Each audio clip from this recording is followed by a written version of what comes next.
Welcome to Entry Level Moms. Hi everyone. I'm Nasra. I'm Sawiya. Today, guys, we have an incredible episode planned for you guys.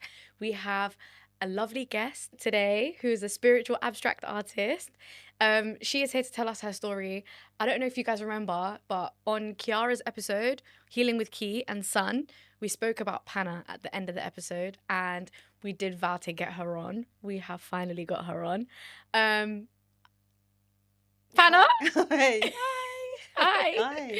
Thanks for having me. Introduce yourself to the audience. Hi, guys. Thank you for having me. It's such an amazing opportunity to be here and to part of your wonderful community. I'm Panna Vekaria and I'm a spiritual abstract artist. I'm also a co-founder of Empowering Circle, Yes. where I run free healing art workshops for the local community. Which I actually attended the other day, How was and it was beautiful. It was so beautiful. Bearing in mind I was late, apologize. However, and I missed the meditation bit at the beginning. If you know me, you know I love meditation. I love meditating. It's so like it silences my very chaotic brain. So I was gutted that I missed that. But as soon as I came in, it was a very relaxed and felt very warm environment. And we did some artwork, and it was beautiful. Honestly. It was really nice. And then Panna came over and we spoke about, like, she kind of guided us through the artwork and was like, feel all your emotions, even the negative ones, even the ones that, you know, you don't really think about. Yeah. And then my painting started off really happy. It started Yes, off I really remember. yellow, remember? Yes. Started off so happy. And then And it got dark. and then it got dark real quick. And then Panna came and sat with me and we had a chat, and she was like, how did you get here? And I was like, and then all of a sudden I was like, You start crying. Oh my god! So it's Nobody legit, like really art leaves therapy. without wetness in their eyes. I There's saw- always emotions. burst into tears, bro. I was trying to talk to her and I was like, I'm so sorry. I don't know why it's coming out. No way. She's like, feel all your feelings. I don't want to. So did you know? Was it like you? Did you know what was making you feel that way? Do you know or was what the it emotions is? just coming out? No, do you know what it is? It was like I was in a moment, yeah, where she was like, okay, this artwork is you, basically. So I started off with like, oh, I like bright colours, I like yellow, I'm very sun happy, blah, blah, blah. You know, like I started off like just making it very abstract and like yellow. And then I had like these like swirly lines, sort of like infinities. And I was like, wow, I feel like I flow through life. There's me just sitting there thinking about it as I'm like painting. I'm letting my hand just do whatever it wants to do. And I'm like, oh, wow, life, you know. Oh, what a beautiful journey I've been on. And then Panna was like, yeah, you know, we have emotions as well that, you know, sometimes we bury deep inside. And then like, she's like, let those come out too. And then I was like, black. Black. She literally got the Dark black blue. paint I and was like, started oh, covering shit. up half of her painting. Oh my god! And then like I had a color pink, and it was really beautiful. And pink is like my favorite color. It's one of my favorite colors. I like pink and yellow. And then I was doing it with the pink, and I was like, this feels like all of the love I have to give. So I'm like, wow, this pink represents all of my love, and it was like everywhere in the paper and the painting. And then I was like, but wait, as she was talking, I was like, but wait, where's the love that I receive? And then I started thinking about it, and I was like, rah.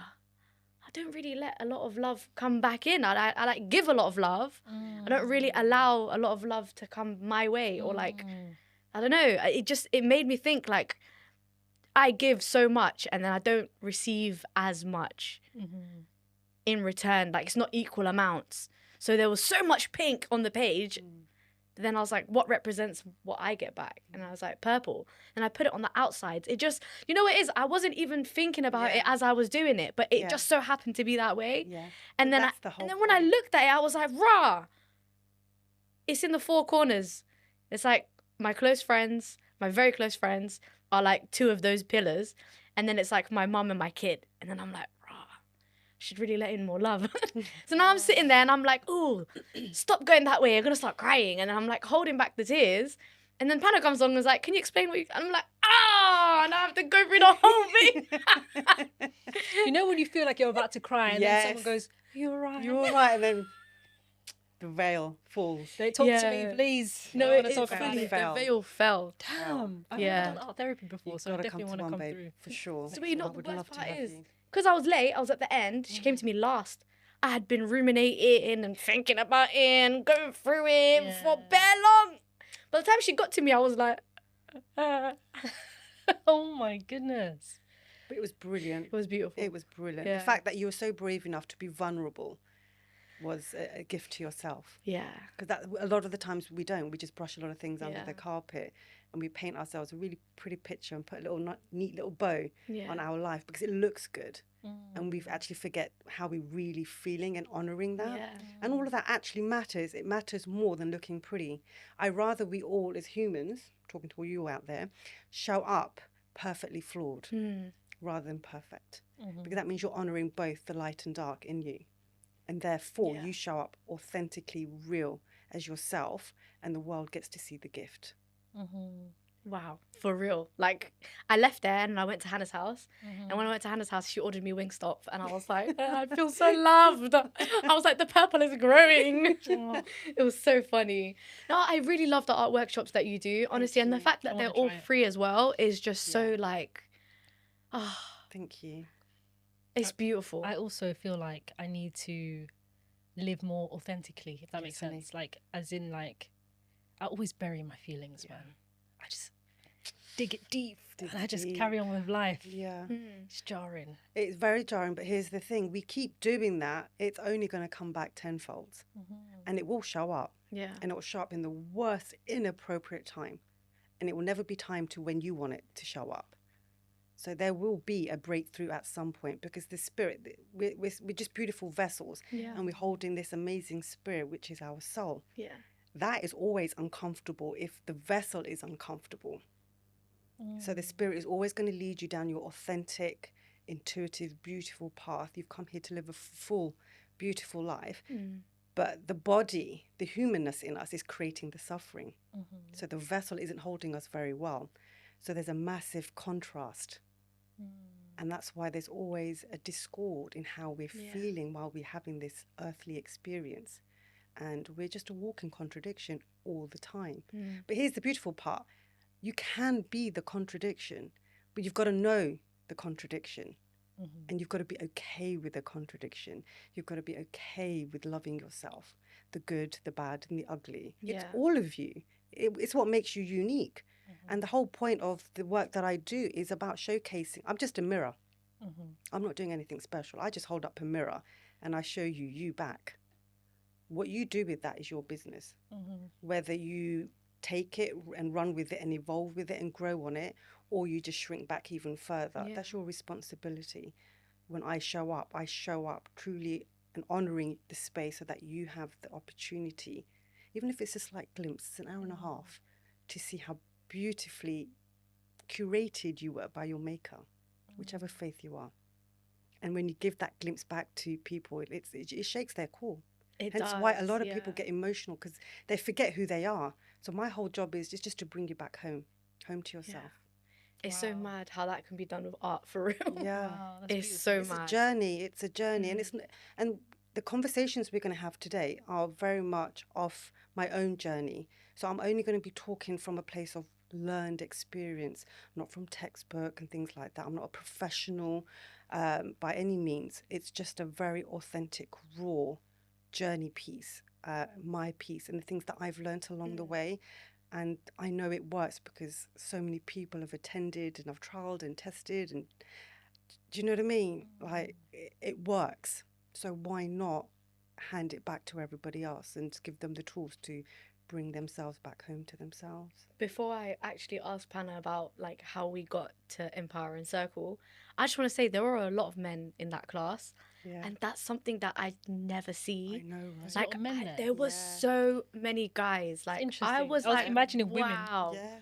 in these No, spaces. honestly, I think there was more men than There women, were, wasn't there? that's right. There was more men, and I was shocked. I was literally in there. I was like, wow, this is so healing. Because you know how men, you think you bury your feelings, men bury their They've feelings. got layers bro. and locks, for Differently. sure. They've been burying it Yeah. from like childhood, where they're told like man up, like be Yeah, a like man. from when they're 100%. kids, Be quiet. they're told not to Absolutely. Man cry. up. don't cry. Boys don't cry. all Boys that don't stuff. cry. Yeah. Button it. Get Yeah. on with it.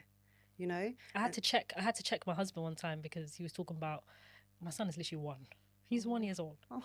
And he's like, man up. I said, Oh. hey, we're not starting that today. Let him cry, please. No toxic masculinity. That's No, what I not realised. at all. This is how early it starts. I said, Hassan, look what you're doing. Yes. I Wow. said, let him cry. Yes, let him Please. be. You're not saying that to Jenna. You're not saying, Yeah. girls don't cry. Yeah, when she's doing He's like, oh, come here. He's comforting her. Mm.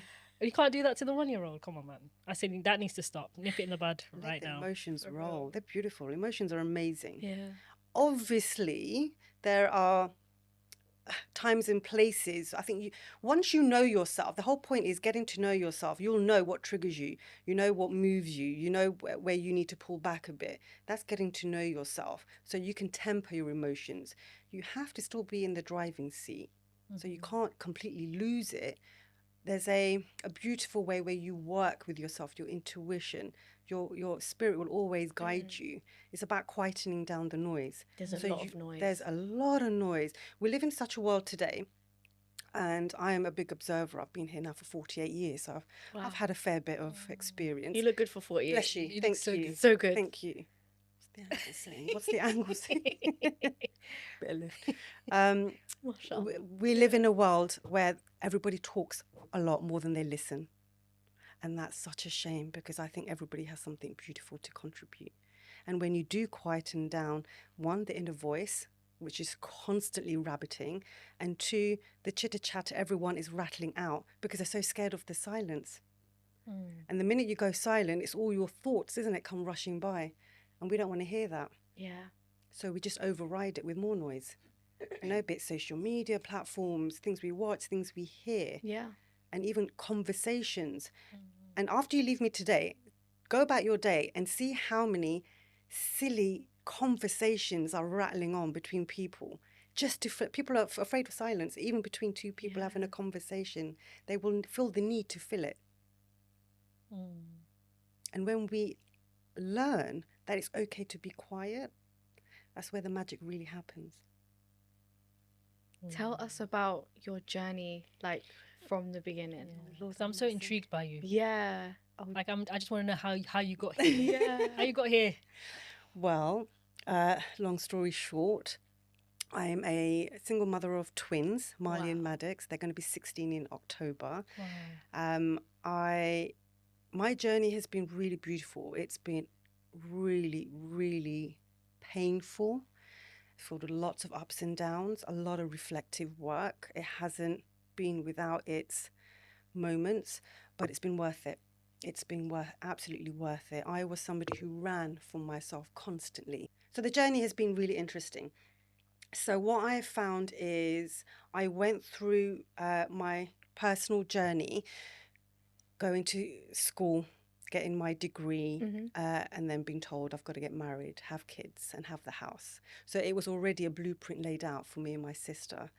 And I didn't like that at all. Quite a rebellious child growing up, but also very good child. I was a people pleaser, so I always wanted to do right, but always internally I was battling.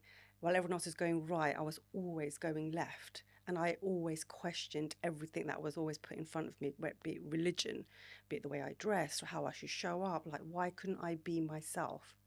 Even at that young age, we already know who we are. It's everybody else's impressions that kind of quieten down our inner voice and our glow. So it just, over the years, it just got dimmer and dimmer. And then I had to put on my good girl daughter hat on and then tick all the boxes to be accepted, I guess. And that's where a lot of the self-worth and all that beautiful stuff comes in. So I was a people pleaser, got the degree, handed it to my father. I wanted to do art, and he was like, nope, you'll do X, Y, and Z, otherwise you'll get married at the age of 18. So that was a frightening thought. And my mum was like, no, I want the girls to have an education. So then we went off and just did the standard business and finance degree, handed that to my dad, went to work in the IT field for a couple of years. And during those years, me and my sister were always having our own little creative businesses. So that kept us propped up energetically, creatively. So whilst we're bringing in the money, we were creatively playing, I guess. And we did that for years. And then I went and worked for another company, met my partner, had the babies. But then the babies were just over 1 and I got diagnosed with a tumour, brain tumour. So at that stage, it was quite traumatic because I was still adjusting. I had postpartum depression. Oh my God, can you imagine? That were the twins. I was gifted with these 2 bundles of joy, but it was so frightening to have them in one go. Exactly. As a first-time parent. As a first-time parent, you were thrown into the deep end. literally. Wow. And then the tumour on top of that, and trying to manage the symptoms and all of that beautiful jazz. And then my marriage was breaking down. I mean, it was just, the plate was overloaded. And then we parted ways. The babies were 4. And that in itself took me a good few years to even reach to that decision, because I didn't sign up to get divorced. I signed up for a lifetime. I always believed in marriage and kids. And I was just so frightened of what I was going to do and what my parents were going to think. But there was a point in my life, I remember being at work and I was sitting at my desk and my spirit was always calling out to me. I'm a very spiritual girl, even from the age of 7. I used to have lots of spiritual experiences. So there was always an inner voice, and it literally dropped into my soul. If you don't, and it said, if you don't do it now, you're going to die. You have to choose yourself. And that's when I sent the message to my ex-husband. Wow. And then things started moving really, really quickly, and everyone was stressed out and panicking. And then I had to deal with lots of family stuff that was going on. But during that whole period and process, I started chipping away at myself. I started losing myself. I couldn't recognize who I was during that whole process of the last tail of my marriage. And then after I'd left was probably my most traumatic. They say, you've got to go rock bottom before you can rise again. When I meant I crashed, I really, really crashed. But here's the beautiful thing about us beautiful women.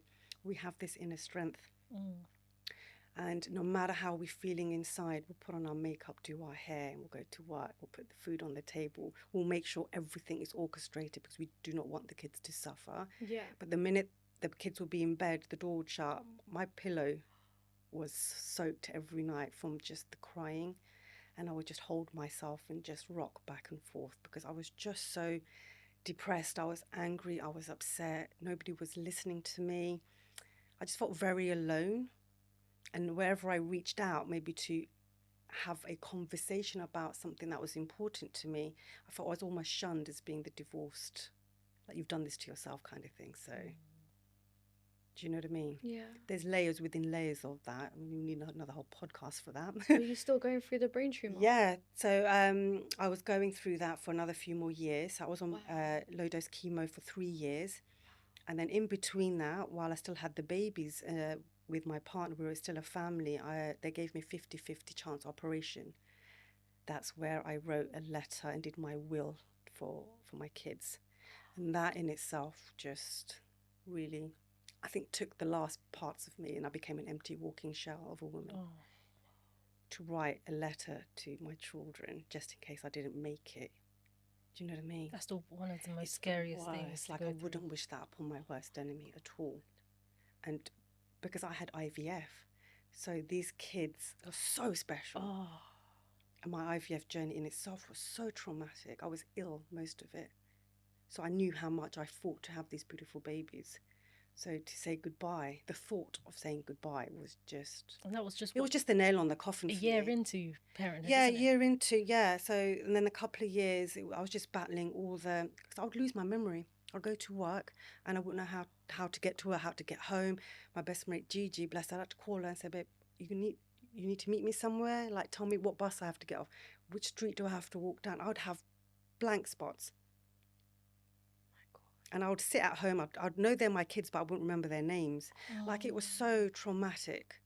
And it was such a solo journey. Like, even though people can read up on it or they can see me, so I lost loads of weight and all sorts.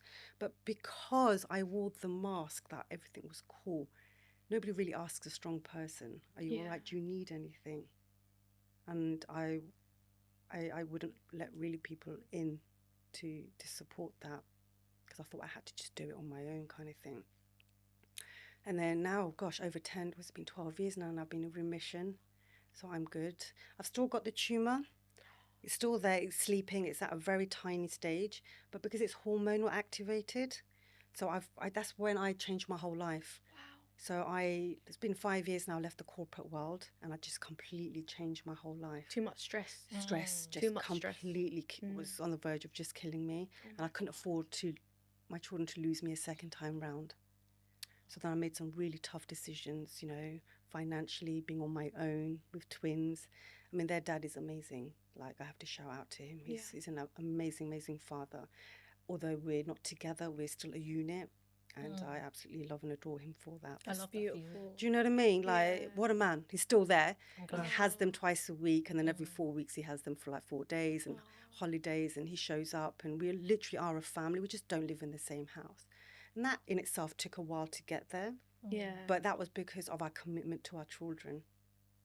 And for remembering why we did fall in love at some point, no? We took our vows. So just because things don't work out, like, there was love there still. So we had to draw on that. You know what? Similar situation with me, except I don't know about the love. No offense, and if you watch this, but I don't know about the love. But shout out to him. Yeah. Still like a family unit type of vibe, but just we don't live in the same house. Don't live in the same house. Yeah, don't know about the love. No. And it was whatever's worth it for the kids. Like, whatever we got to do to make sure the kids know that they're still loved and safe. And then that was it. So I left 5 years ago. And then next thing you know is I'm gone back to painting. Just purely, it's just self-reflection and just dilly-dallying. Because I took a year off.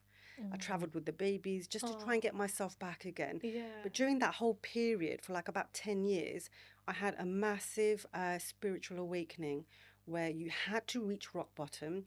And then I had to literally strip away everything. Because I remember looking in the mirror one time, and I think you asked me at some point when we were meeting, what was the pinnacle point? When did things change for you? It was that I looked at her in the mirror, I glimpsed, and I didn't recognize her. I'm like, who are you? I don't remember you. And I stood there for like what seemed like an eternity. And that's when I was like, right, I need to go back and find me again. Like, who is she?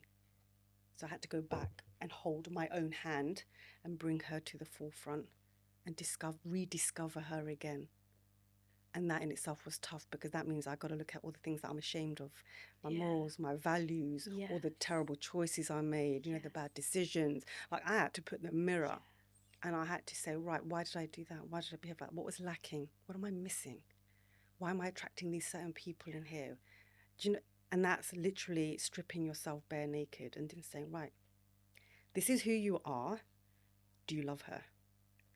That is scarier than actually being naked. Yeah, babe. That is It's scarier Raw. than anything. It's so scary to do that. But here's the thing, it was more scary being who I was in that moment, which was nothing. I was so empty. So I was like, right, there has to be something at the end of this. Let me try.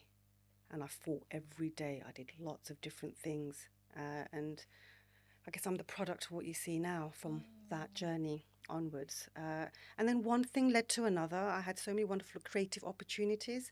And then people were like, well, during COVID, why don't you put some of your paintings up on Instagram? I was so not into Instagram, Facebook. I was like, I'm quite a introvert, extrovert kind of person. Do you know what I mean? And I was like, no, let's just do it. So I did. And then next thing I know, a year into it, I get an exhibition in Milan, in London, and then last year in New York. Wow. And this is from somebody who's just lives in northwest London, who was just a little Indian girl, just playing. Do you know what I mean? It's when I gave myself permission just to live in joy, just to do the things that I like to do without any expectations. Like, I'm not somebody who wants to be rich and famous. I just want to live in joy. I want to live in peace, and I have to live in creativity. That's my lifeline. So when I worked from there, all these beautiful opportunities just started flourishing. I was doing interior design for people. You know, people were giving me commission work to do for their homes. And then one thing led to another, where I was running retreats in Tuscany, in Thailand. And then then 2 years ago, I started working with this amazing company. Shout out to Be Lifted now. They're a non-profit organisation, and I was doing volunteer work for them. And I started playing with workshops because the way I did my commission work, painting, was very different to the normal artist. So what would happen with me was I'd spend some time with you in your safe space. I would channel your energy with your permission. I would take that energy back, and a piece of music would drop in. And then I'll take myself to the studio, and I would never know what I'm painting. So it's always daunting. Like, there's a blank piece of massive canvas, and I'll pop the music on, and it'll be on loop. And I'll go into like a trance, and then their blueprint would come out. And then I'll present them with the blueprint, with the music, and they were like, oh my God, how did you know this? How did you see this? And it's their story would be unfolded. And so I packaged that, because I wanted people to do it for themselves. Like, what a gift through creativity, music, meditation, like just to give yourself a bit of respite, just to do your own self-discovery. Because listen, we can all do journaling, we go to therapists, but there are some people who just don't like to talk. Yeah. And sometimes words are overrated. You can express yourself in different ways. You can't, absolutely. There's different avenues. I don't believe in right or wrong. I just wanted to offer something different. So I was like, right, let me try this. So I had private clients, and they were paid clients. But then I was looking at the mainstream, social media mainstream, and I started seeing spirituality being bastardized a little bit, and it became a money-making place, not where people really wanted to help each other anymore. It's like, how can I cash in on people's sorrow, on people's vulnerability? And that didn't sit well with me, because I was in that arena. I'm also a Reiki healer. Okay. So I was like, oh gosh, are people going to see me in that light? Like, what I'm doing is really authentic and it's really real. I don't want to be brushed with the same brushstroke. So then I took a back seat. I didn't promote anything, and I just took in private people as and when. It was just word of mouth. And then I had a conversation with my mentor, and she goes, why don't you start your own non-profit? Because it's more in alignment with where you're at now. Because I really believe in wellness to be available for everyone. Yeah. Everyone has the right, it's a birthright. Like education, water, shelter, it's a birthright. And that's why I organised the non-profit to offer free healing art workshops so that everyone can access. It's so mad that you still have the tumour. That's crazy. I know, right? That's mad. I want to get into that one as well, because you left corporate because of the stress. Yeah. So now you know you can never be stressed ever again. No, that's why I had to change my whole life. You have to change your whole lifestyle. I mean, I did a 360. I was a party girl, babe. Oh yeah, we heard about you and Son sneaking out, climbing down drain pipes and going out dancing. We heard about that. We heard all about you guys' shenanigans and antics. Yeah, but when me and her together, that's still the vibe. Do you know what I mean? No, you two are legitimately exactly the type of energy I love. Oh, I love that. That's exactly my vibe. Love that. That's why we gelled at Keys. No, event. seriously, I could actually go dancing with you lot. Yeah, you got. If you lot said come We're out with me, I would come out with you guys in for real. Salsa. We got salsa night in October. You're coming. Swear down. Yep, you're coming. Salsa night. Yeah, babe. Vibes. Yeah. Loosen those hips, honey. Okay. We're ready for you. But no, stress though. It's a scary thing. It's a killer. Yeah. People don't realise how stress can kill them. Yeah. I remember something that really shook me that I saw on TikTok, and it was a girl saying that stress killed her mum. She ended up getting an aneurysm. Just a random, like her mum was completely fine, but she was just highly stressed. And the aneurysm, is that how you pronounce it? It is. Yeah. Yeah, okay. 'Cause at first I was like, am I saying it right? Yeah, and it just killed her suddenly. And I remember like going your to my blood mum. vessel pops, isn't it? And then you like your brain, hemorrhage. Yeah. And I remember going to my mum and I'm like, you know, stress. Biggest killer. My mum doesn't stop working. Like, she doesn't stop stressing. There's never a time where my mum just stops. Yeah, I was like that. Always on the go. Always. And I thought, oh, there's me being all productive. Slowly killing myself, huh? And it was my kids. It was my daughter. God bless her. She saw how stressful I was. My son, he's such a gorgeous child, but a boy's a boy, innit? He's off doing his own thing. But it was my daughter, she would observe me. And she saw me one day cooking on the laptop. I had a meeting and they were bothering me, and they were like, can you get this in before 7 p.m? And so I'm running from the kitchen. I'm then doing my work. And then the washing machine had just come off. So I was trying to take the clothes out. And I was literally like this. And she just wanted my attention. And then I literally sat on my bed, and my hand was in my head. And I just screamed, like, stop, like, just stop. And she came up and she hugged me. She goes, she goes to me, do you want me to email your boss and tell him that you're a little bit stressed and not to give you so much work? And I was like, yeah, babe, I would love that. And then a couple of weeks later, we were in bed, and she looked at me and she goes, you know what, mummy, you work really, really hard. You're always stressed, but why don't you do something different? Why don't you paint? Why don't you go back to doing artwork? You're really good at it. I didn't know then at that time she'd planted the seed. You know? Oh. She planted the seed. And I knew that I couldn't live the way I was living. Something had to give. And it's a choice, isn't it? We're always a choice away from changing our life. And it's always down to us. Nobody else can do the change for us apart from us. And it starts with a choice. You have to be brave enough to You've make got that to be choice, brave, honestly. honey. You have to be brave. Yes, you could be in financial ruin. Yes, you can be so broke that you don't know whether to top up your electricity 100. or whether to buy 100. like groceries. For You real. could be in that position, but if it's your life or electricity, what are you gonna pick? What are you gonna Do you know what I mean? And you know what? Life finds a way. Yeah. Life really does find a way. It's when you take the leap of faith. There's a reason why we say that, isn't it? Because without us knowing, there's always an invisible little net around each and every one of us. Yeah. We're just not brave enough to fall, to know that we're going to be caught. We are always going to be caught. If we listen to our inner voice, our calling, our intuition, because that only wants us to go the right way. We always want to go left. We want to take a detour, don't we? That looks more exciting. That looks a little bit more dangerous, you know? Yeah. But our intuition is always guiding us exactly where we need to go and the experiences that we need. But we humans, who are we listening to? I feel sad for the people who they always want to be really safe. Like, I get the feelings of safety are necessary and important in life, but 50 years from now, when you're sitting down looking at, all of your choices in your life, 100. you might sit there and regret. Right. Like, oh, at that point in my life, I could have really taken Woulda, this shoulda. leap. Yeah. I can't do that. You didn't? Yeah, for me, I've always been like that. Even though I've made wrong choices, I'm glad I did it because I can't sit in regret. Yeah. I have to be brave in every choice that I make. Now, of course, I'm a little bit more older and wiser, so my choices are a lot more tailored. But also, I've really learnt to listen to my intuition. Yeah. And that has really, really, God willing, served me so well.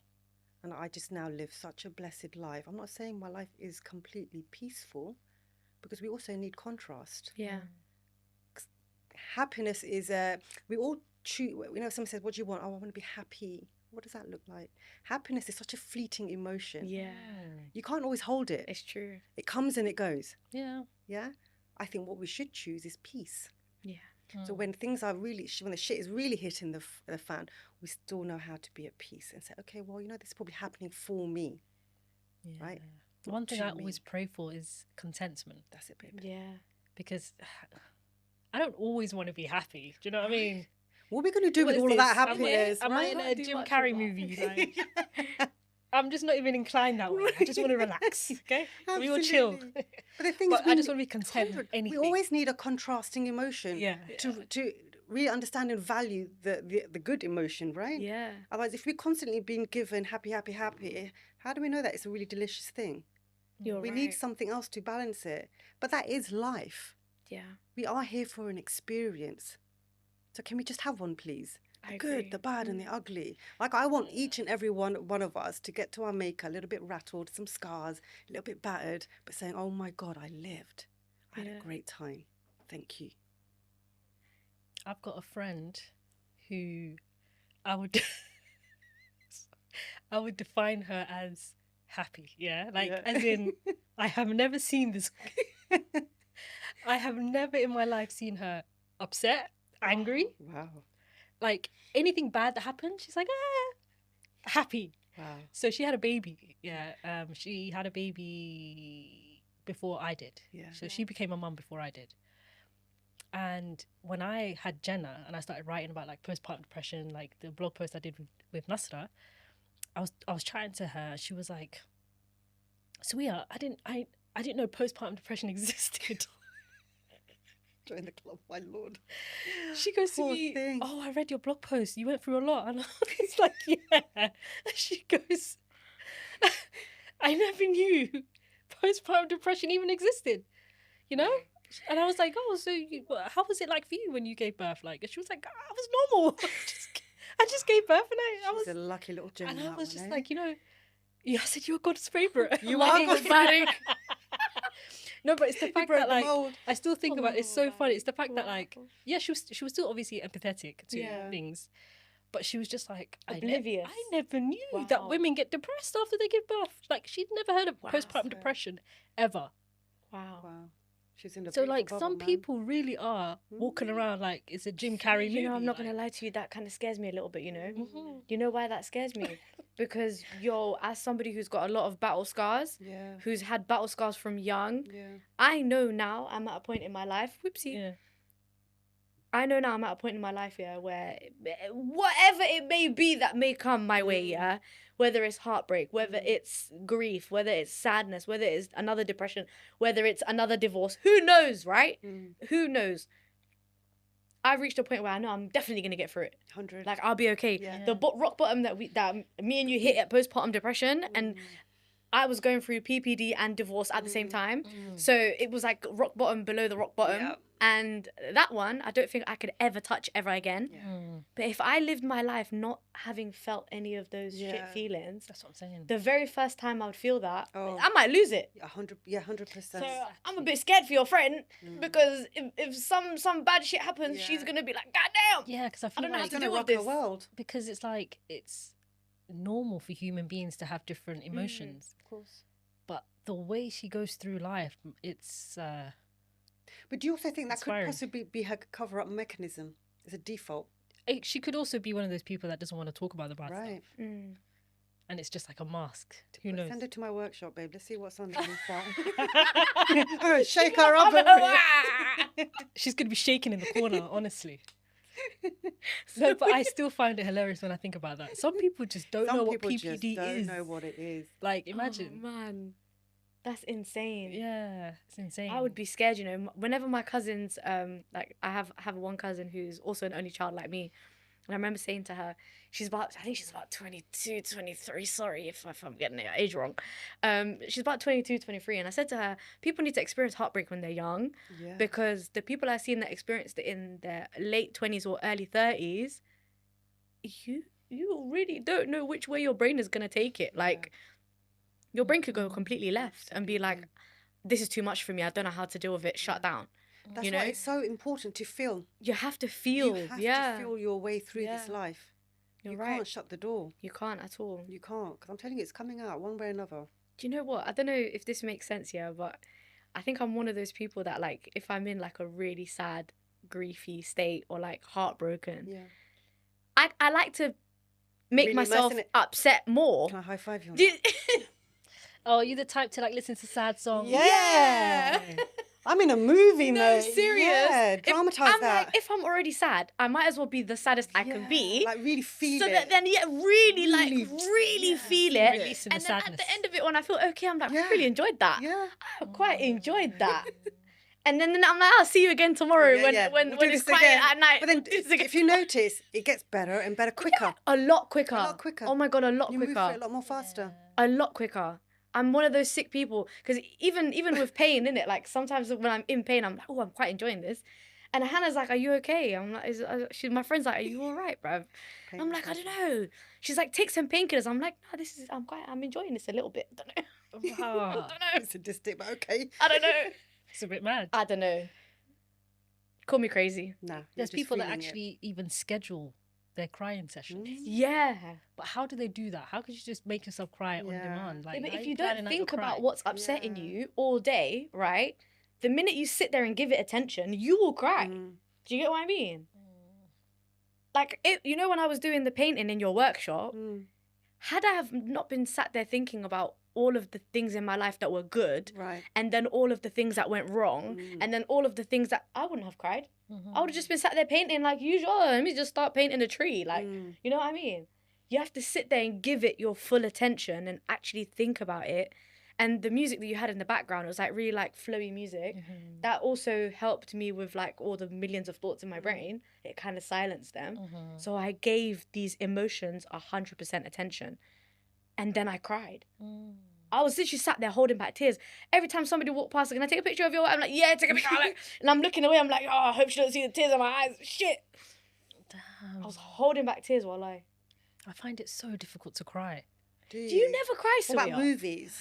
Do you know in 3 years that we've done this podcast, Sawiya has not shed a single tear, bro. Hey, pinch her, Sawiya, man. I've been here bawling my eyes out. Really? There was a lady who came on to speak about how she lost her baby. I'm bawling my eyes out. Sawiya's there dry-eyed, bro. Sawiya dry-eyed. No, but Do you never cry? I'm sure she does. No, let's talk about this. Let's talk about Yeah, this. let's unpack this. Let's Where's unpack the paint? this, Sawiya. I find it really hard to cry. But it doesn't mean I don't feel the sadness. Oh, Like, swear. Of course, like, we have had so many guests who shared emotional stories. Trust me, I'm feeling it. It just doesn't come out as tears. Swear That's down. it, yeah. When was I'm the not last- would it sitting take? there, cold-hearted. Don't do this. Yeah, no. Don't do No, that. but what would it take to make the tears come out? Physical pain? Punch me What right now. about when you had your children? Yeah. Were the tears there? As in what? Tears of joy? Yeah. I've never had tears of joy. Blood. You empty vessel, mate. She's empty. I No, I she's cry. not. She's not. I cry when I laugh. That's good. For someone who has very sensitive eyes, I'm very surprised that I don't like cry as often as much. So how else do you express your sadness? There has to be an alternative for you. Listen, this is why I'm doing therapy, Panna, Is it? because Love that for you. I do bury stuff. Mm-hmm. Like I could be sad about something, and I could be welling up a little bit, and then I'm just like, Push it Swear down. down. How do you do that? Hey. Can you teach me, bro? No. I can. You don't want to- She doesn't want that. I can't. I can really control Wow. my tears. Like you know when people get that lump in their Yeah. throat, I can really swallow that shit. Your shit must be epic. It's got to go somewhere, innit? Raw. Yeah, but it's really bad because it comes out in different ways. Like I'll shut down. I'm not gonna say Do much. you get angry? Oh, I snap. I get I show it in different ways. But don't get me wrong. If I'm really, really sad about something, I will not cry in front of people. It would just be when I'm by myself. When you had PPD and you was going through that really, really difficult moment, Yeah. was you in bed crying?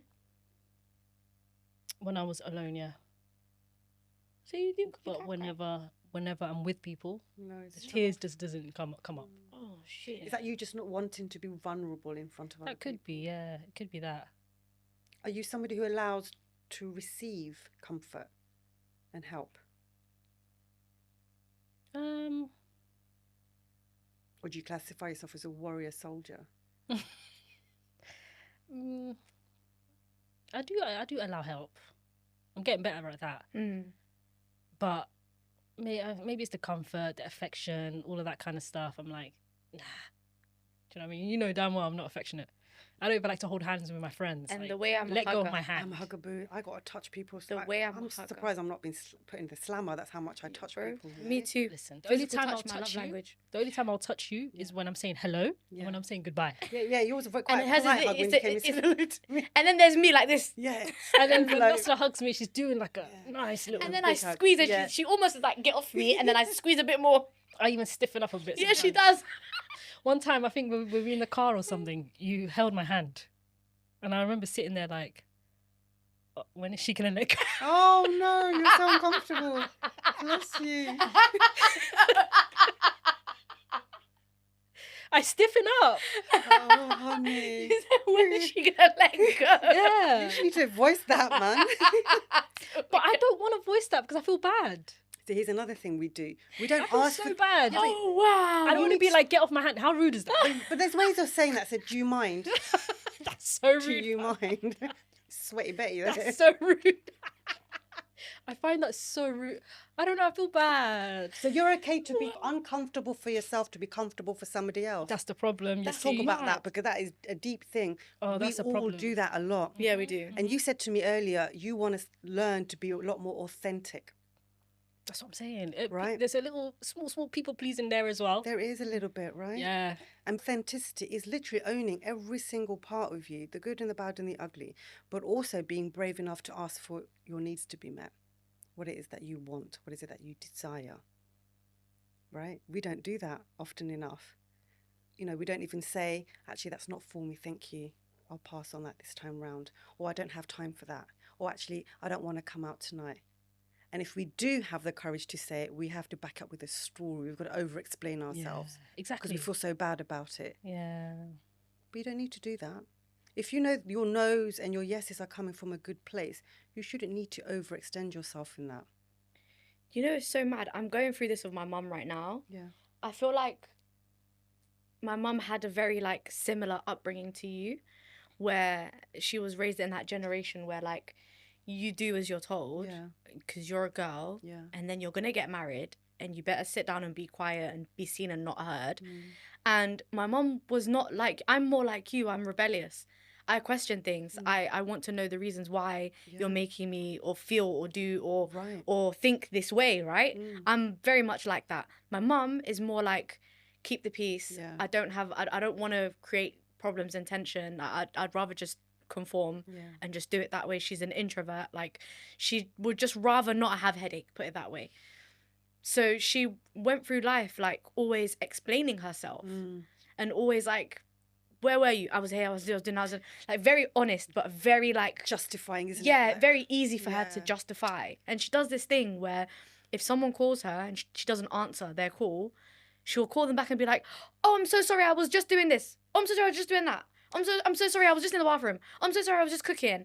And I had to, today I checked, I was like, you know, when you call people back, why do you always tell them that, like, what you were doing? Like, do you feel like you owe them an explanation for missing their call? Yeah. And she literally looked at me and she said, Nasra, you know, when I was younger, she was like, we had to explain ourselves at every turn. And she was like, it's just become something that I do unknowingly.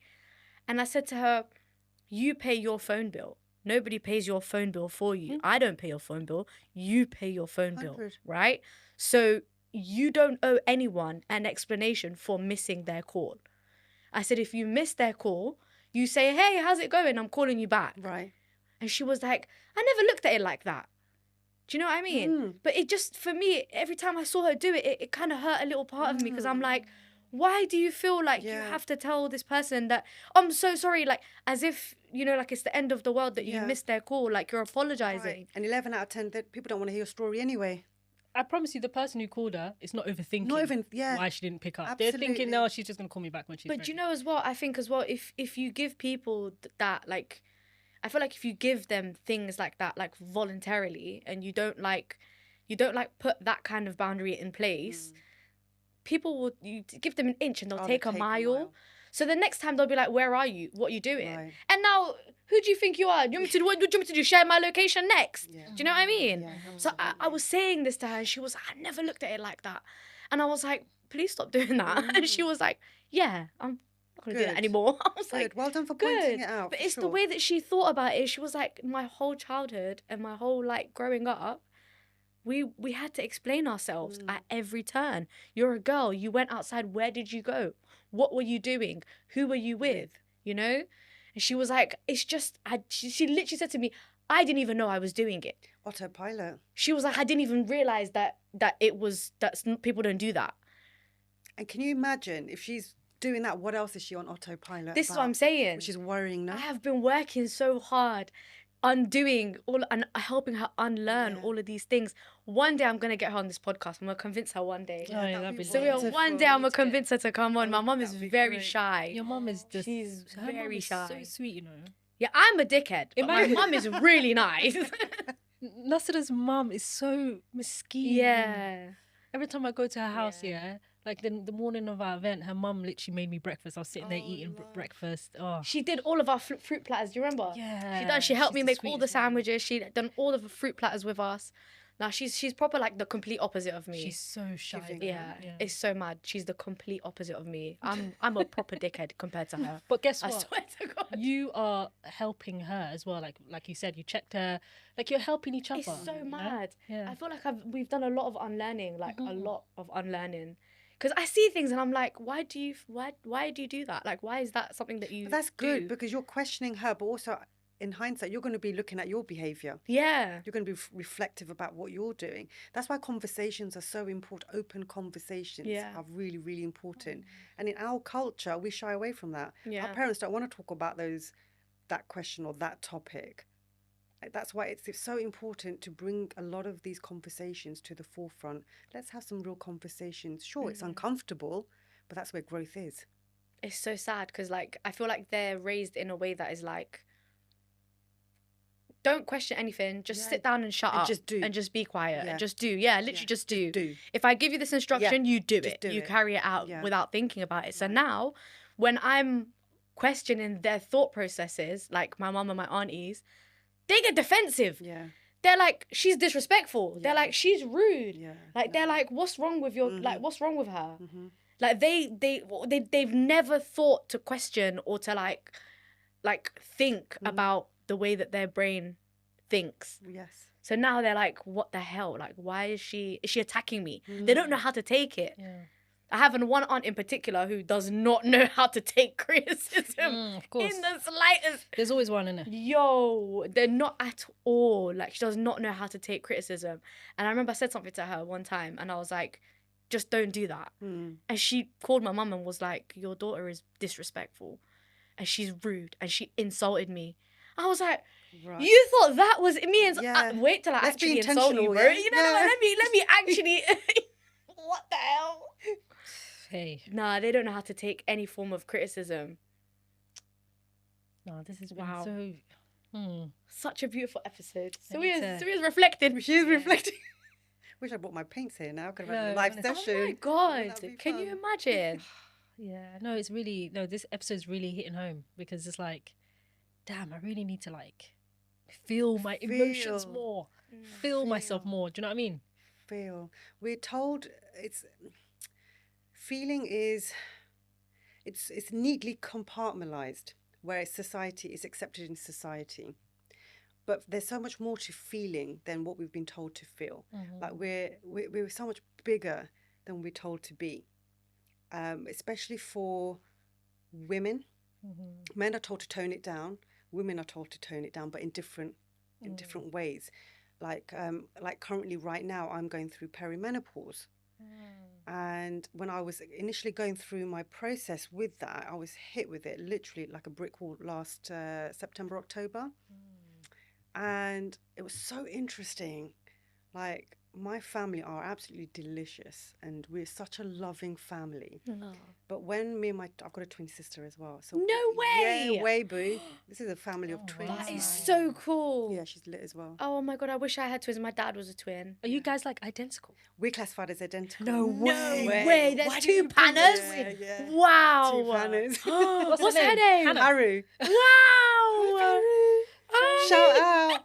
Shout outs to your Shout twin. out to my twin. Wow. Yeah, that's two That's as so well. Are you cool. sure this is not Paru sitting here? No, right boo now? boo. It's still authentic. I know. Okay. She's 7 minutes older than me. That's the only difference. Whereas my twin's 1 minute older. My daughter's 1 minute older than my son, but they're male and a female, so Yeah. obviously they're not identical.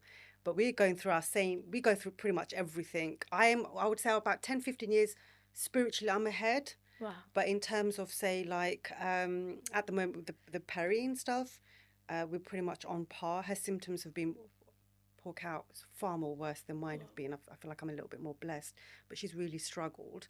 But while we were going through this, because me and my sister are very vocal, we've learned, let me say that word, we've learned to be more vocal, ask for what we want, our needs met. We have really healthy boundaries with our family. But it was so interesting this past year, the minute we're going through a massive shift in our emotions and hormones, you become a completely different woman.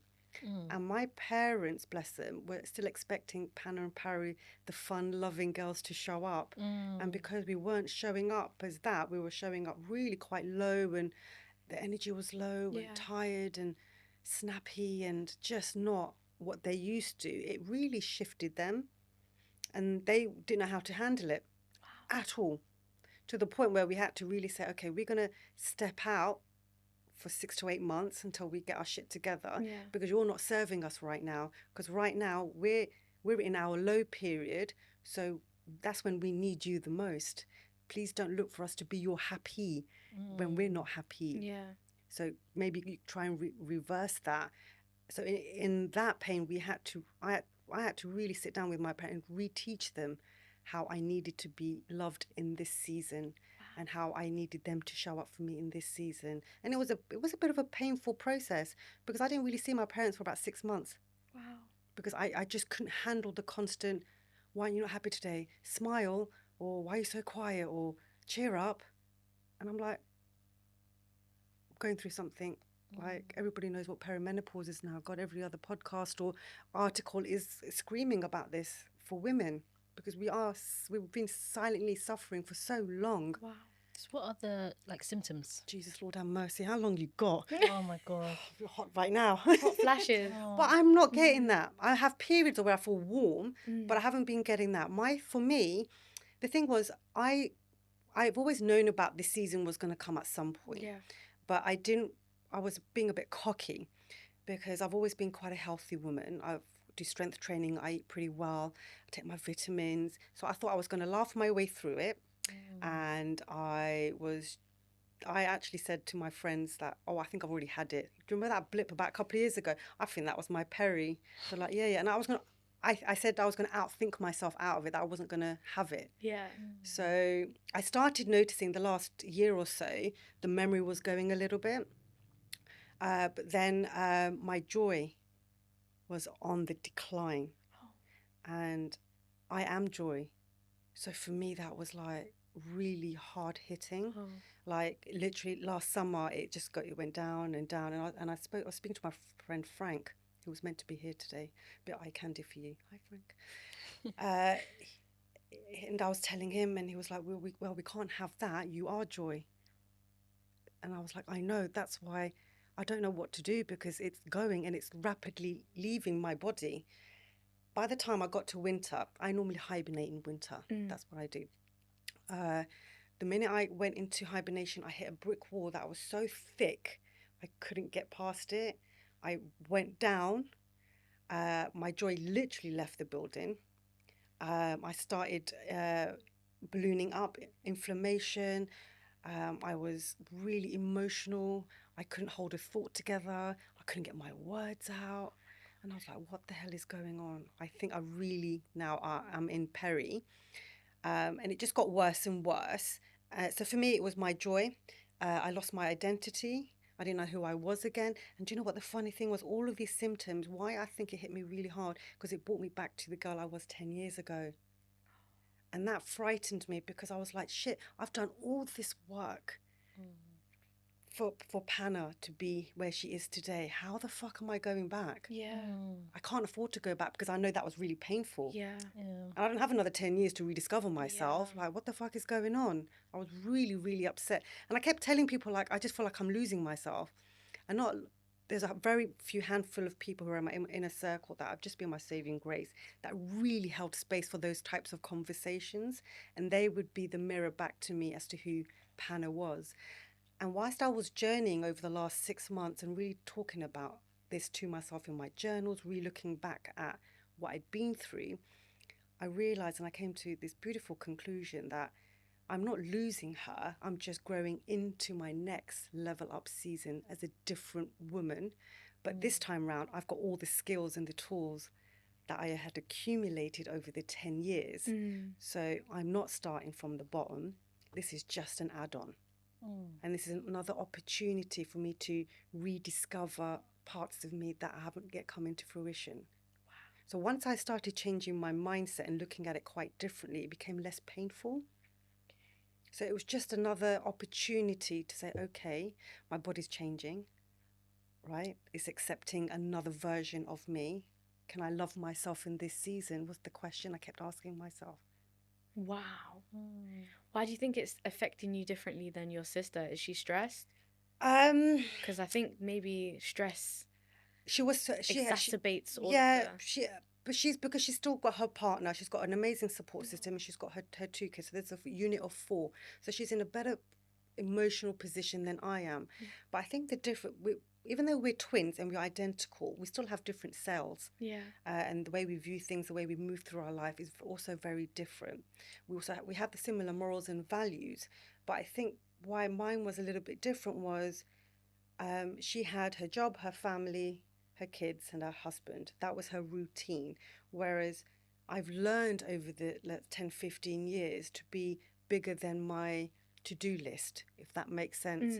Like I can move very differently in chaos because I did it for so long, and I've given myself different tools.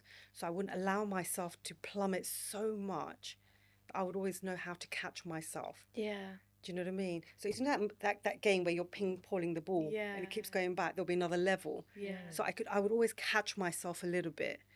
And I do a lot of meditation. I think my body was just a little bit more equipped to just handle some of the stupid symptoms that had come along. I mean, women suffer far more than me and my sister. Like I think we've got off with it quite lightly, and that was traumatic. We're still in it. We've got our patch now. I'm my 4th week in on the patch. My sister's 2 months in, and she's so much better. So HRT patch, I'm on the Everil 50.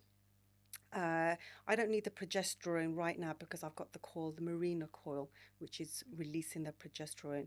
What I was losing was my estrogen. So the patch is now boosting up my estrogen level. My sister, she had her womb taken out, I think about three years ago, but they kept her eggs in. So she's got a slightly different dose to me. So she takes Everil 50 and she takes progesterone. Wow. So that's helped her balance. And I think that was also the difference. She had different things taken out of her body, whereas I still got my womb, and the eggs were functioning fine. So she was needing more of the hormone therapy than I was. But again, I had to fight for my bloody patch. Is it not something that is really easily accessible? No. What? I have private health care, but because of my tumour, the reason why I've gone into it early is because I can't afford my hormones to go crazy, because I was afraid of my tumour being activated. Oh my God. Do you get me? So I was like, shit, should I wait a few more years because I can manage it? But then I was like, what about the freaking tumour that's sleeping? I totally forgot about that little bastard. Do you know what I mean? It's still fucking there. Oh my God. So that's when I went into action mode. I went to my private, I had a consultation, and they said, look, we think it's most likely going to be okay. And I think you should be okay with the Everil 50. So she did all the consultation.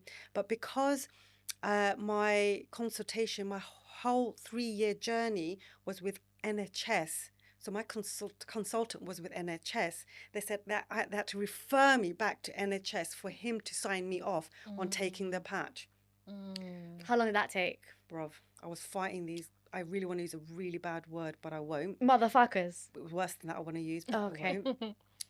For 3 to 5 months. Oh my gosh. Back and forth, back and forth, back and forth. I literally went with a whole letter outlining my symptoms, what blood test I needed to the minor point, like which hormones I need to look at, what therapy I needed, where to get it, blah, blah, blah, blah, blah. And I presented that to my doctor, and she's looking at me like overwhelmed, and she's acting really nervous. I said, babe, I'm sure there's been lots of women that have come into your surgery before me. What's your process? And she's like, I was like, well, get up your screen. Let's do the blood test first. I'm literally reading. Not you being the GP. Babe, that's how I go now. I don't ever ask them. I said, right, this is my symptom. This is what I need. Can you just prescribe it? Whoa. Because all they do is go on Google. No offense to the good ones, but there are some really shitty surgeries out there. Listen, they do go and they on only Google. give you 5 minutes for one symptom. Don't you dare talk about something else. Do you know what I mean? So I had to tell her, these are the bloods that I need. I need you to refer me to my consultant. They lost my paperwork. I had to redo it. It was just back and forth. And then finally, a month ago, she goes to me, I think I'd feel comfortable if I gave you an MRI scan just to make sure everything is fine. I said, babe, I've been in remission for over 10, 12 years. I have not one single symptom I think we're good to go. You're just going to waste money. Save it for somebody who bloody needs it. Yeah. She goes, no, I would feel better in the meantime while I get some consultation information from the in-house gynecologist. Let's do this. Those things take like 2 to 3 months. They do, yeah. They take forever. By the time I got to work, she'd called me. She goes, they won't let me put you on the MRI referral because they're asking me for symptoms and you don't have any. I said, no shit, Sherlock. I bloody told you that this morning when I left your office. I said, you're wasting precious time. Just give me my bloody patch. Wow. And then on the phone, she was literally about to do it. And she goes, I don't feel quite comfortable. Let me just check. Hangs up the phone. And I'm just sitting there like. Then she goes, okay, I've done it. And when I look on my NHS app, she's prescribed me the wrong fucking patch, innit? Yeah. Sounds about It's right. NHS. This is NHS, isn't it? She literally got me the wrong one. Had to call her Making up my again. blood boil. Yeah. Oh. I was so mad that day. And she goes, well, you need progesterone. I said, bitch, I told you I'm on the Marina coil. I don't need a progesterone. I said, I don't need extra. Fuck's sake, do you know what I mean? I don't need extra. Just give me what I've asked for. We've cleared it with all the relevant people. She goes, okay. You've even done her job for her. You've printed out the paperwork. Do you know Just what I mean? fucking sign Just it. sign it. And Oh then my God. finally, I get it. Ooh. And I get 2 doses now ready. As soon as I went home, I put that motherfucker thing on and I'm just waiting to charge up. And I'm like, wait, nothing's happening. I still feel shit. Obviously, it doesn't work like that. So what happens is your initial first 4 weeks or so, it really depends on person to person. Your symptoms go a little bit worse. Oh. So I haven't really slept for about 3 weeks. Huh? Because I'm being charged up. Whoa. And this is the 4th week, so my swelling has gone down considerably. Wow. But when I tell you, I couldn't. I'm a neat 8. I went up to size 12, 14. I blew up like a pufferfish. Oh my gosh. My whole stomach, everything. Inflammation is so bad. Is bad. It's the worst. And I'm like, hold on a minute. I can't eat the food that I used to eat before. My exercise had to change. I had to literally do another 360, change everything. Yeah. Redo all of my supplements and everything. And then within 7 days, I started like slowly decreasing on the inflammation and started feeling a little bit normal. So that seems to be going down quite well. It's just the sleep now is a little bit erratic. But I'm on my 4th week. My sister's like, oh, I'm 2 months in, babe. Just wait. It gets better. She had to be signed off work. That's how she couldn't leave her house. She became agoraphobic. She had panic attacks galore. She couldn't function. Her poor husband couldn't go to work on his 2 days, so he had to work from home because she couldn't be alone. Even going to do food shop was like a big thing. It's bad. Oh, no one talks about this. No one talks about it. Why does nobody talk about this? Because here's the thing. It makes other people uncomfortable. And they don't seem to realize, because that person is changing so much. People don't like it. They're like, well, why can't you just be the same you that I married, you know, or the child or whatever. Just be you. It becomes uncomfortable. And not many people are equipped with the change. They don't know how to handle it. That's so scary. It's so scary. Let me tell you a funny story. So I'm single, so I went on a date about 3 months ago. And I'm knee deep in perimenopause. I don't know why the fuck I stepped out of my house. They'd be like, fucking hell. Do you know what I mean? Looking all cute and shit. Just about got into my dress. I am bulging. My breast went 3 times big. Wow. Oh my God. I like that. But it was so much in my face. The ass grew a little bit. Didn't mind that. But everything else grew as well. So I'm in this dress, really all tight and shit. Beautiful date. Really, really lovely guy. And near to the end, like we went for a few drinks and we were walking and whatnot, and something happened. He said something, did something, and then it triggered me. I burst into tears. I'm like, Lord have mercy. And my inner voice is like, oh my God, put yourself together. It's the fucking first date. I'm gonna fucking freak this guy out. When I meant I was sobbing, I was like, and it was real pain cry. And I'm like, what the fuck is going on? But do you know what this man did? He just held me. He wiped my tears and he goes, let it out, it's okay. And in that moment, he really put me in my feminine energy. He allowed me to have that moment without judgment. He didn't ask me any questions. He just kept saying, "Are you okay? Do you need anything?" And I was like, "No, I'm so sorry." He goes, "Obviously something you've been triggered by something that I've said." He goes, "We'll talk about it later, but right now, just cry." Oh. And that's what a woman needs in moments like that, not just in peri, but just in moments where she feels like she hasn't got shit together, like she just needs to let it out. And we're not making a big deal out of it because we actually are really feeling something. And I'm a woman, I'm a very strong woman, resilient, I'm independent, but boy, when you're in a masculine energy, OMG, it's fucking delicious. When a real man knows how to hold you. I will let you know when I find one. Yeah, babe, come. Come to the south tonight, we'll find you.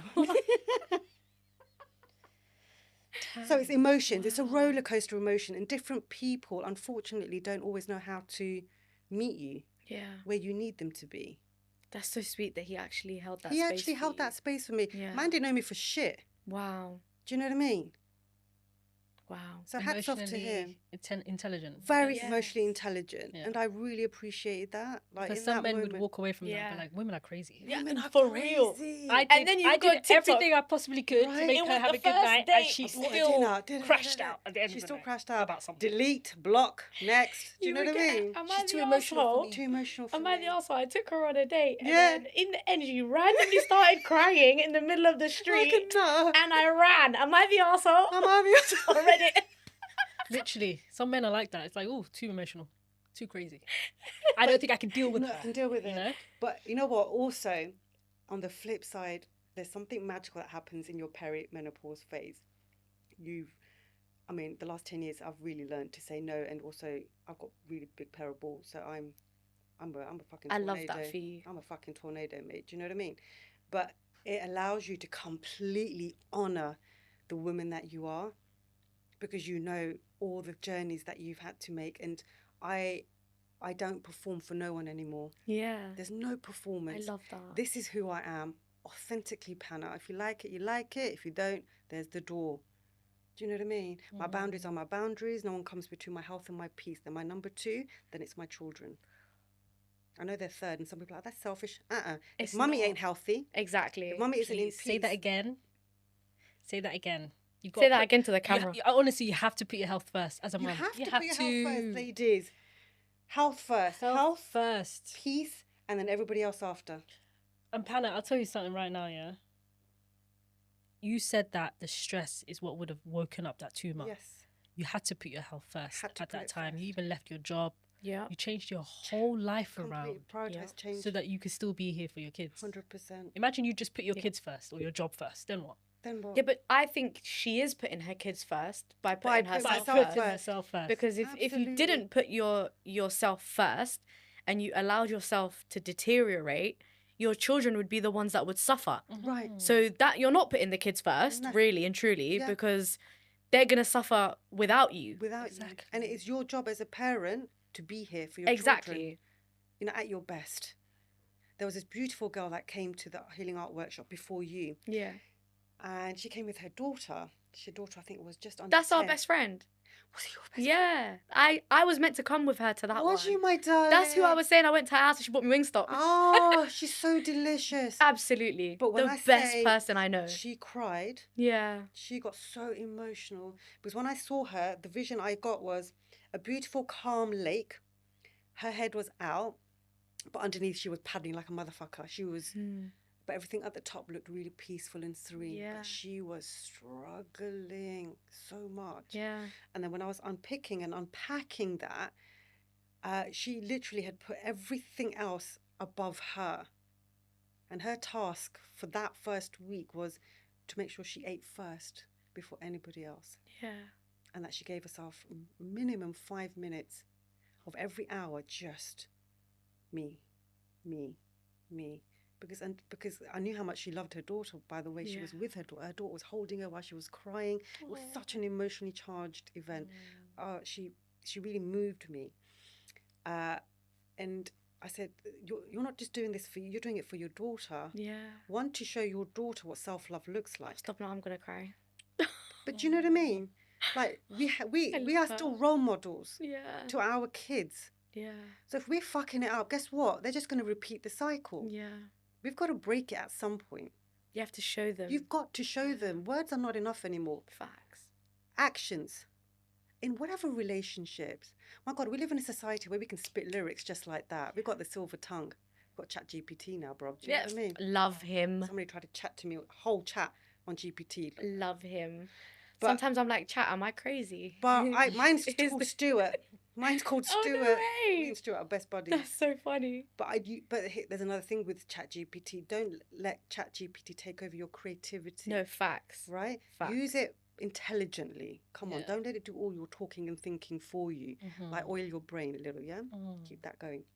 But it was just like getting her to look from a different lens. Like, you first. And that's how you serve everybody else. Yeah. So it's when I put the pecking order differently, and I put even to this day, I'm first. If my door is shut, my kids can't come in because I'm meditating or I'm just having mum time, just Panna time.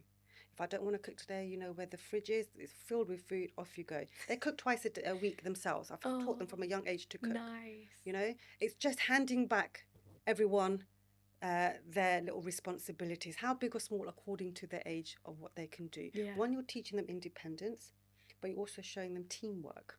Yeah. Right? Self-sufficiency. You know, if they see me screaming and shouting, like, bruv, that's not a good look. No, facts. Yeah, mum is getting stressed. So let's step up. I taught my 5-year-old how to make herself breakfast. And how did that go? It went really well. My mum at first was like, what the hell are you doing? Good. Why are you being so lazy? No, it's not. Why don't you do? And I'm lazy. like, you know what? The other day I saw a video on TikTok of these kids in Japan, and they would send their 2-year-old to the shop with money, and this 2-year-old would little waddle all the way down the road to the shop, bring the groceries with the change and everything. 2 years old, bro. And I was saying to myself, if the kids in Japan who are 2 years old can go to the shop, why am I acting like my 5-year-old cannot make herself cereal? Right. Like, why have I dumbed her down that much? Right. Do you know what I mean? 100%. So I taught her, you go in the fridge, you get the milk out. I put the bowl there for her. Yeah. It's a wash bowl. There's a spoon there. Yeah. She pours the milk. I said, if you spill it, that's okay. Yeah. There's tissues there. Yeah. Go and wipe Wicked. it, and then put the tissues in the Wicked. bin. Take your bowl, open the microwave, press one button. It will go 30 seconds. It will be finished. It will go beep. Open the microwave. Come out. There's the box of cereal. Take it out. Pour it in. If you spill it, it's okay. Pick it up. Put it in the bin. Yep. Take your spoon and go. Now you have breakfast. Now you have breakfast. And you're not waking me up to do that you can do in 2 minutes. 100%. And she feels so accomplished. Right. And can you see the smile on their face when they're like, oh my God, I've done this myself? Yeah. And she comes to me. She's like, Mommy, I already made breakfast. I already had breakfast. Tick, tick. I didn't wake you up because I had breakfast already. And I'm like, great. Yeah. Sometimes she's like, I didn't feel like eating that. And I'm like, okay, you know where there's a bagel over there. There's a bagel over there. Go eat the bagel. Right? There's a butter right there. Absolutely. Get yourself a butter knife and butter the bagel. Yeah. Don't act like you can't do it. Absolutely. It's a butter knife. It's a You're not going to butter cut knife. yourself. There's a butter knife. Right? Absolutely. Like, a 2-year-old can go to the shop. Why am I acting like my 5-year-old can't do things? Do you not find that we're living in a society where 2 years we're old, pandering mad. too much to our kids? Yeah. We're like dumbing them down. Dumbing Why are them we dumbing down. them down? Our parents were G's. Like, I real. learned how to cook at the age of, by the time I was 7, Wow. curries, We're rotties. down. Yeah? Wow. On lit. Me and my sister up. Everyone's packed lunches would be done. Wow. By the time my mum came home from work, the dinner had already started. Wow. Do you know what I mean? At that point, we're like, what? This feels like a sweatshop. But really loved the fact that they gave us that skill set. Yeah. Laundry every Sunday, ironing day. Hated it. 2 my big God. buckets. And it was mine and my sister's job. I mean, we'd side-eye my brothers are like, well, why aren't they freaking doing the ironing? Yeah. And all that kind of stuff. But my dad would get them to do all the, the garden and like the car Wash the stuff car, and wash yeah. the car stuff. And so everyone had a role, Yeah. which was great. My ex-husband gives our kids allowances and stuff to do the chores. And I'm like, nah, that's a birthright, mate. Like, you just do that. Yeah. Why are you getting paid? Why are you paying No them? one's paying me. Somebody Right. pay me to clean the bathroom, to do the cooking. Why are you paying for chores? There's other ways of earning money. Yeah. Like, please, I beg you, do some admin for me. For real. Right? Do some of that for me. Come and do some Send some workshop. emails. Send some emails. Come to the workshop. I'll pay you. Come and help me clean up during the workshop to serve other people. do something worthy. Like, this is just looking after yourself. Yeah, I saw that most amazing TikTok the other day as well. It was this little boy, and he made a video, and he was like, "I'm so sorry, I can't remember his @name. I would tag him, but I can't remember it for the life of me." But he wanted this art set. It was like these beautiful pens and like brushes and like pencils, and it cost £60. And he said to his mum, "Can I have this art set?" And his mum was like, I've seen that. "No."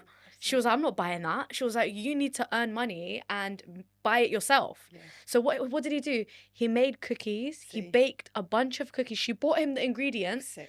He baked all the cookies and he sold them at school. He sold them to his friends' parents. He sold them to his friends. He sold them at little like stalls, right? Love that. Until he made £100.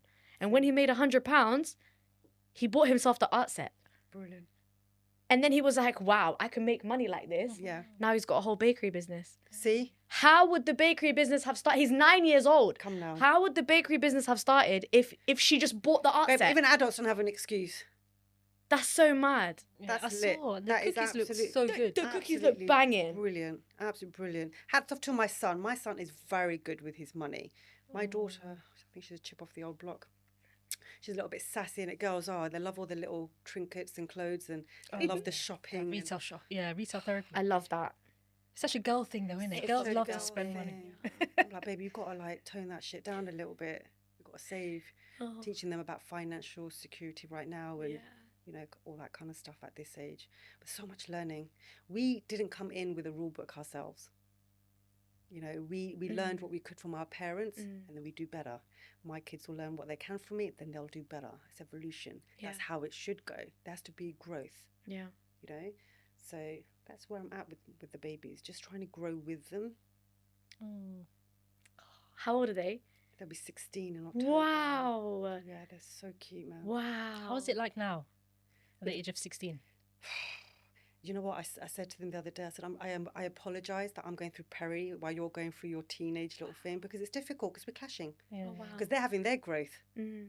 Teenage years, right? Because I remember so vividly my teenage. I was an asshole. Do you know what I mean? Moody. I was so moody. My sister had it under control a little bit. I couldn't hide my shit. I was a moody little bitch. So sorry, Mum. That's so funny. You know, now I get my mum now because my daughter's kind of like that. But I'm blessed with Libras. They're very balanced. So they really try and keep me in my zen. So if my shit's hitting the fan, they just both look at me like this. They just let me run. And then when the engine's fired up and it's gone down, then they're like, "I've finished." I'm like, "Do you feel better?" I'm like, "Yeah, I think that's better." I said, "I'm really sorry." They said, "No, it's okay, Mummy. We know you're in peri. It's fine." Oh. And then every evening, I always do reflective work on myself. How did my day go? How did I behave? And there's always, lately, an email or a message will be fired off to the kid. "I'm so sorry. I didn't mean that. It's not you. It's me." And then every 6 months, without fail, I will do an emotional check-in with my kids. Are you okay?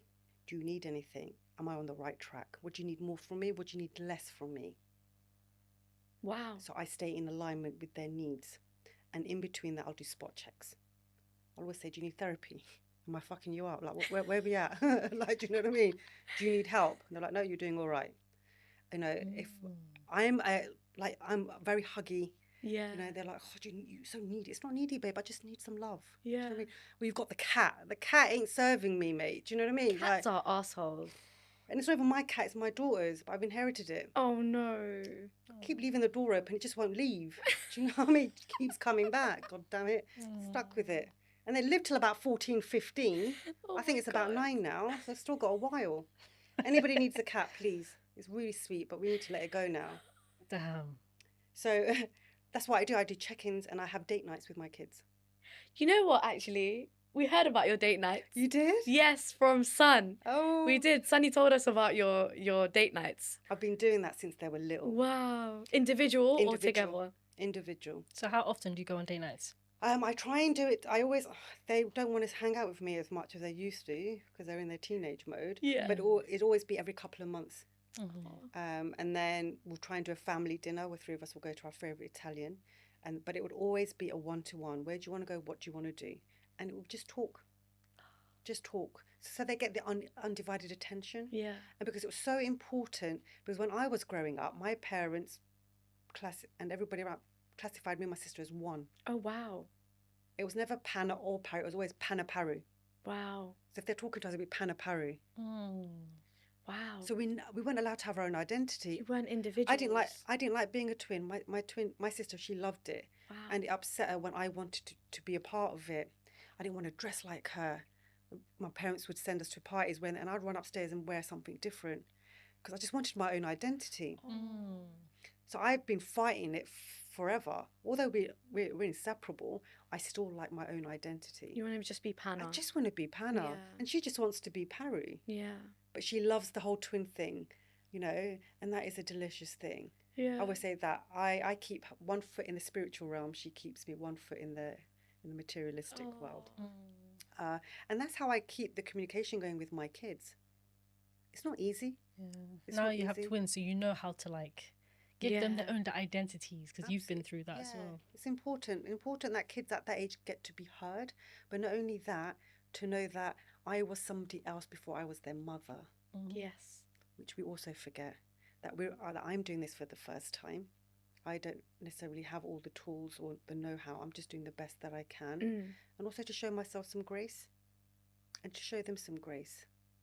But our kids are our teaching stepping stone. I've learned so much from my children. It's so mad. They're so lucky that their mum was a twin or is a twin and growing up had a twin. Yeah. You can fully relate to them. Fully. Even though it was 2 girls and now it's a boy and a girl. Yeah. It's still if I was to have twins today, I don't know, I wouldn't be able to relate to them because I'm not a twin. Do you know what I mean? I find that so lucky. I was actually scared that I was going to get pregnant with twins. Really? Because my husband's sister is a twin. Wow. His mum is also a twin. Wow. My mother-in-law has an identical twin. No. Yeah. Really? I was like, I swear to God, if I go from 1 kid to 3, oh my, Sawiya? I will not be... Sawiya will lose it. She would lose it.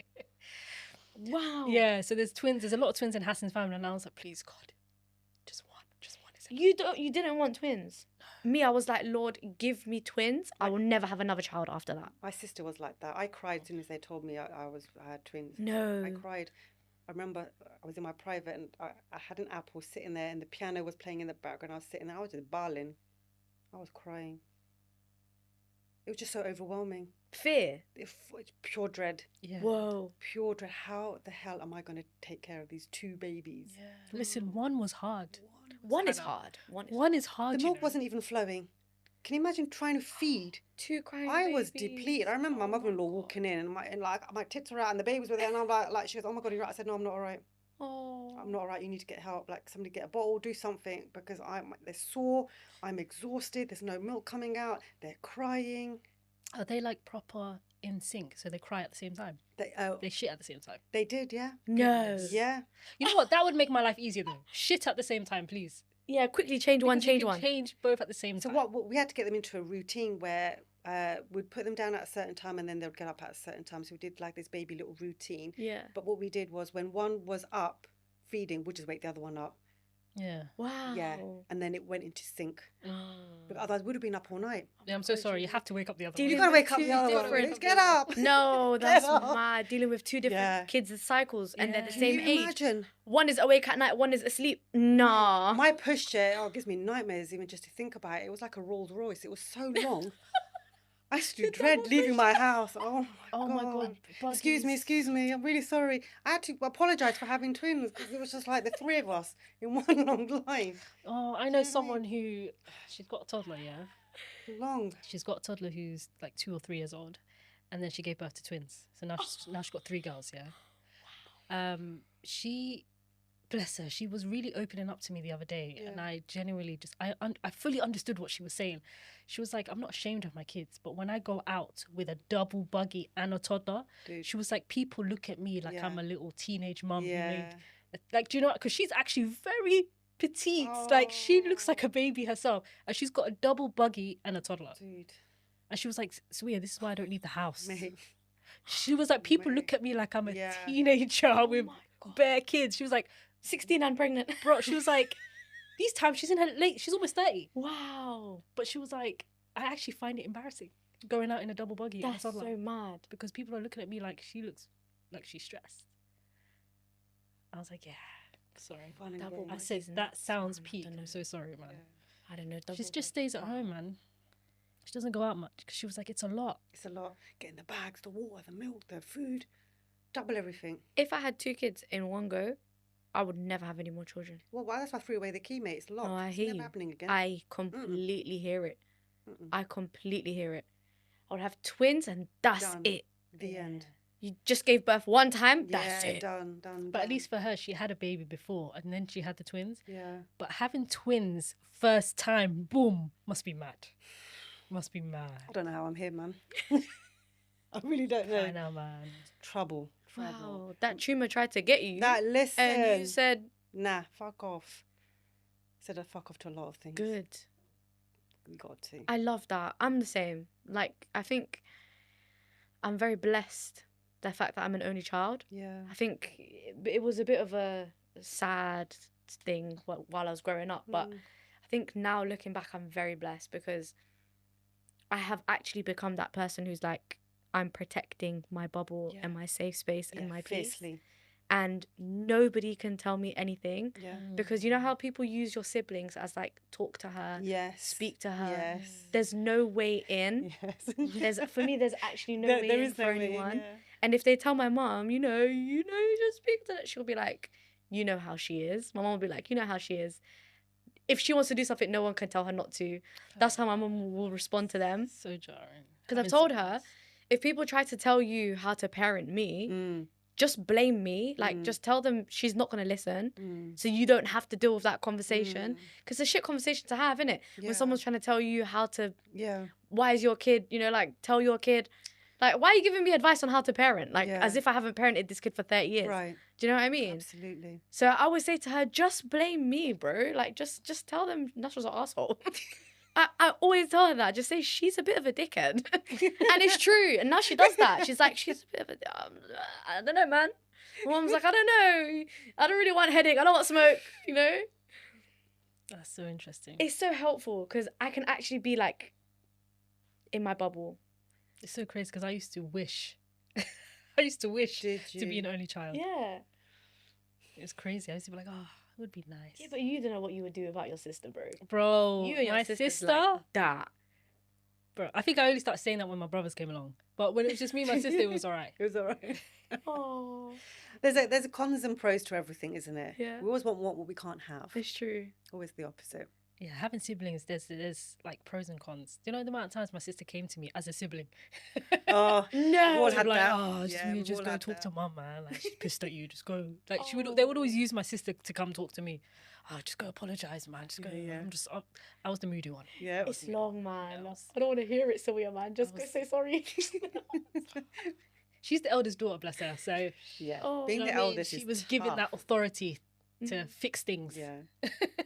Oh. So yeah, This has crazy. been such an informative, Mhm. therapy, intuitive, wow type of episode. I feel like I need to come to your Come. Empowering come. Circle. Empowering I need to Circle. do some Yes. arts. Yes, we've Yes, been really we blessed are. with the National Lottery. They've given us funding for the year. I love that. So I'm able to offer an hour and a half taster sessions. We run it at Brews and Views Cafe, but also go to locations wherever the I was gonna say organisations we have. Remember, I sent you a message the other day, and I was like, I'm dying to do another event. So we are. Let's do it for mums. are. Yeah, Maybe we Let's can do an collab. art workshop. that'd be for mums. amazing. Absolutely amazing. Maybe we can collab. For sure.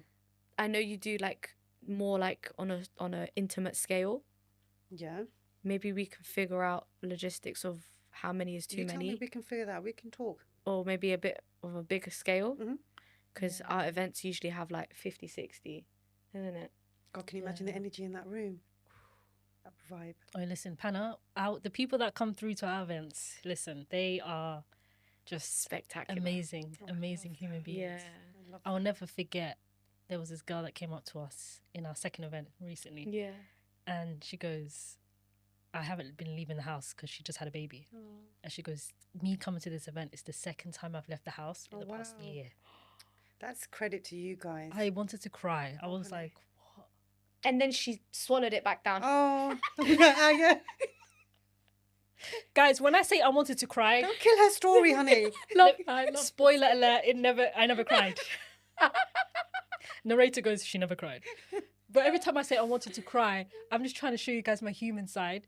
Yeah. She felt the emotion. It never felt came the out, emotion. but I was Yeah. like, oh. That's a big thing for someone to do that. So the day that Sawiya cries in front of me, I swear to God, I'm going to be like plastered everywhere. Sawiya has tears. Public service announcement. I saw it. It was wet. It got about there. But you know what's crazy? When I was younger, I used to cry a lot. Yeah. I feel like Maybe you ran out. in my adult Right. years, I just see became the drought. almost like a brick wall. I don't know why. Well, something obviously has happened. I have no idea, man. That's what I'm trying to unpack currently. Do you know what I mean? That'd be good. Unpack it, honey. Come to the workshop, we'll unpack it Hannah, together. the way Let's do a Hannah's looking workshop. at me with so much concern, like she's just like, this one needs to be. We need a long chat. Yeah, I need a big canvas. absolutely. Yeah? No, for real. I need a big canvas because I feel like there's a lot. There's a lot to unpack. Yeah, It's honestly so fun, Sawiya. I love painting as well. I like wallahi, art. you know what? I'll show you after this session. I'll show you the picture I painted. Yeah. You can see like underneath all of the darkness, there's like yellow, like bits of yellow underneath it. It started off so happy. Well, here's the thing. You know, when I take people through their journey, a lot of people just come in laughing and giggling, like, oh, it's just going to be. They think it's an art session in terms of where I'm going to teach them how to paint. Yeah. And I'm like, no. This is more than that. Because they were like, oh, I can't paint. You know, I'm not an artist. It's not about being an artist. It's about, can you sit with yourself and feel? And art, the artwork is just a distraction. It's just another tool for you to put yourself in a trance while all the feelings come up. So I play specific music to invoke emotions. First of all, I take you through the meditation, which is deep, to get in touch with yourself and get yourself all protected, and then open you up to music, and then give you a blank piece of paper, which is so scary and daunting to start off with, isn't it? Like everyone's like, God, what do I do? And they all start off by trying to do something specific, because it's like intentional. But then as they go through the process, you start seeing things start coming out of the paper, and it's their own story. And when you reflect it back to them, it's like, geez, is this what's inside of me? Wow. That's why I need the courses. So the next phase would be from the National Lottery and other funding opportunities is to offer 6 to 8 week courses where I can really take them through the transformational phase. Because although these are taster sessions, it opens people up. Yeah. But what do they do with that after? Yeah. Right? I've unpacked them slightly. I've opened the door, and they're like, because all the feedback we get is like, but I need more. Now I've opened. You've helped me open the door. Pandora's box. It's open. Yeah. So how do I now process all these things that are coming out? That's why it's so important that we do these workshops and create these healthy, safe spaces where people from all ages can come and just get back home to themselves and just experience what real self-love looks like. That's honestly so beautiful. That's beautiful, man. You feel it in the room. Honestly, you can feel the energy. It's mad. Oh yeah, I'm definitely gonna actually mad. Definitely gonna pull up paper. Yeah. I feel like sometimes I mess up friendships. Really? Because I come across as very cold. Mm. But that's not how I want to come across. Right. But I take out emotion and I become blunt. Mm. And then they take that in a like it's long, Panna. Yes. It's long being in that situation because then you're just like, I didn't mean to make you upset. But do you know what I mean? Do you do this with all of your friends? Because we have friendships with different levels, right? Yes. And different levels of connection. Like that and intensity as well. Everyone across the board. So you've just got one face almost for everyone. Pretty much and very much. I don't know. That's not healthy, honey. Help me out, Anna. Because some of your friends are different, right? Like I'm touchy-feely. Like some of your friends are not touchy-feely. Yeah. You know, like you have different relationships with different people. Like I'm tapped. I don't know about your other friends, but I'm tapped. My friends, they all vary. Yeah, all your friends are different, innit? Yeah. Like they're all different. Well, and there should be. Yeah. We shouldn't have one tone of friendship. Of course. Because that doesn't help us have the tone, right? But you've got to be able to regulate yourself so that you can have a nice synergy. And you're not doing that. You're just giving everyone one vibration. Yeah. So you're just getting that. But what's happening is they're not receiving it. They're not receiving it. They're not receiving it. They don't understand you. And you don't understand them. It's just that I'm scared to get emotional Of with them. course. So I just try to be Vulnerable. the logic one. Do you Yeah. get it? But sometimes you have to be vulnerable too. You have to be vulnerable. People feel safe. When you open up parts of yourself, people feel safe to do the same. Yeah. That's connection. Yeah. It's not just us talking to each other and spitting facts. That's not connection. You tell me something that's really important to you and vulnerable. That gives me space to say, okay, well, guess what? This happened to me. Then it's a connection. Then you form a bond. And you form a bond. So yeah, don't worry.